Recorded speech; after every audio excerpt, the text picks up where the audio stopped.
ఉండేదాకా ఉండదు. ఎందుకంటే ఒక్కొక్క ఇన్వెస్టిగేషన్ చాలా డీప్ గా వెళ్ళాలి, పకడ్బందీగా చేయాలి. ఇప్పుడు లిక్కర్ ఉంది, చాలా పకడ్బందీగా చేస్తున్నారు.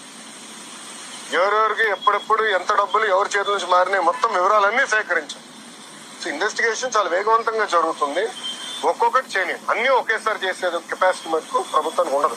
ఎందుకంటే గతంలో అన్ని అక్రమాలు జరిగినాయి.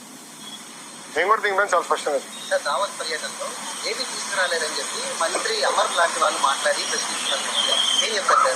అరే కోడిగుడ్డిని నేను సూటిగా ప్రశ్నిస్తున్నా.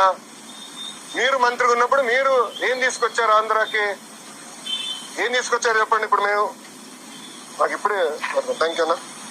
7 నెలల్లో 6,33,568 కోట్ల రూపాయలు పెట్టుబడులు తీసుకొచ్చాము.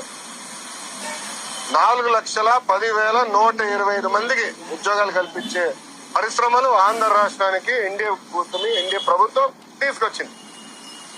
అది గర్వకారణం. కాగ్నిసెంట్ గురించి కూడా నేను ట్వీట్ పెట్టా కదా, చూడలేదా నా ట్వీట్? ఎవరు